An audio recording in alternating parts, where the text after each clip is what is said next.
The Packers scored in the third quarter, 13:59 in the third quarter. They went up 23-14. Exactly right. And it felt like the Josh Jacobs 40-yard touchdown run.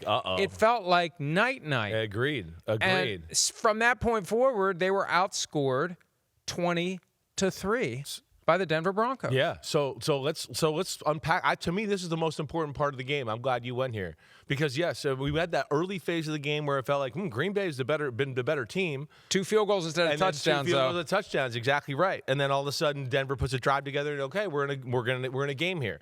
And then it kind of felt like, all right, we're going toe-to-toe. And then all of a sudden it kind of felt like, Green Bay started to take control of the game again. You're right.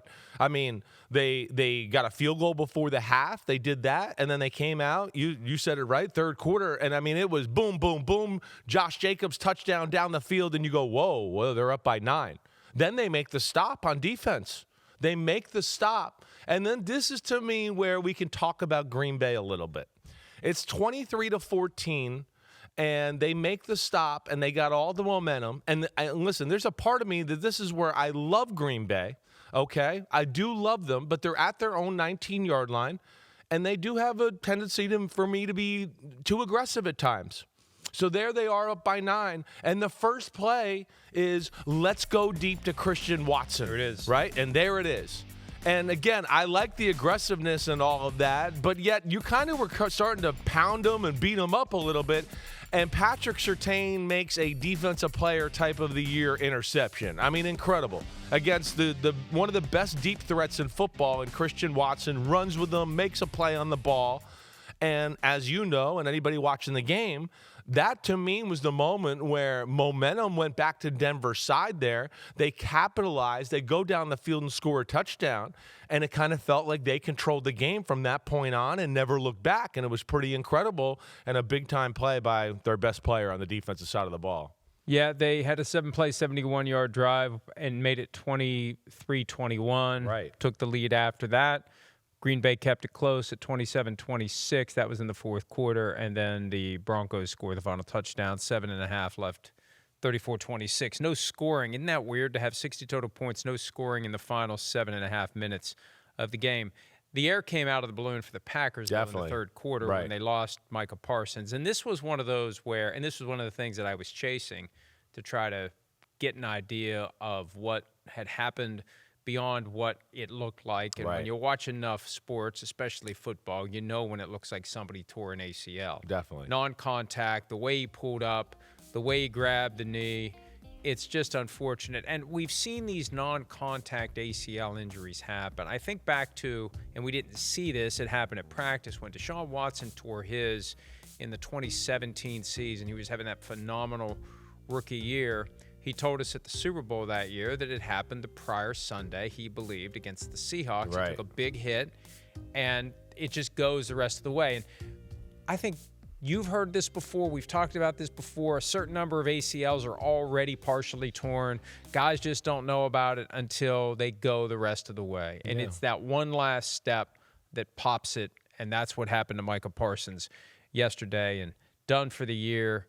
Just an amazing blow in a bad way to the Packers' hopes. No. I mean, there's no other way between to say the loss, and you've got so much of this up-down win, in the NFC. Win, and you're high, lose, and you're down, and the Packers are down to 7, and the Bears are back up to 2. And the Packers have 3 difficult games to finish the season, and they're not going to have Micah Parsons. They have to recover from that. They have to recover from losing a game that they felt like they were going to win after the opening drive of the third quarter. Exactly. It just shows you can go from riding high, and then just like that, you've got a completely different vibe. And the Packers now have a completely different vibe between the loss and the Parsons injury. You've got to wonder whether or not you're going to end up getting inched out of the playoffs altogether if you're Green Bay. Well, 4-game win streak, 3 games in a row where you've looked really impressive.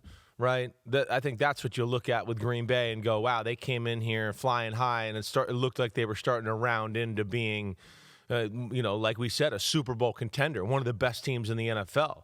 Jordan Love was kind of in the MVP conversation all of a sudden because of the way he was playing. Micah Parsons, as we know, other than Myles Garrett, all right, has been the best defensive player in football this year, and is chaotic and has taken their defense, to a level of where, hey, this is a good defense, but it's like, whoa, they got Micah Parsons. They pose a lot of problems. It's the kind of injury where you go, does it affect their chances to win the Super Bowl or even go to the Super Bowl? I mean, I think it does in a lot of ways. I mean, so much of what they do up front, especially the chaos they create on passing downs, is because of him and the fact that they can line him up anywhere and he could create mismatches. And then the secondary behind that can kind of go, this guy's not going to have that much time to throw the football because we're doing some crazy stunt and Micah's going to be one-on-one with a guard and we can kind of play aggressive back here. So now all that changes too. And it does change my thought on the Packers. It does, to where I'd go, yeah, I think they were definitely a Super Bowl team. And now you go, they can win a few games in the playoffs. Can they get to the Super Bowl? I don't know. And again, that's where I think we'll have to look at what their defense looks like here down the stretch. Hi, it's Mike Florio. Thanks for watching PFT on YouTube. Hit subscribe for the latest news and analysis from Pro Football Talk.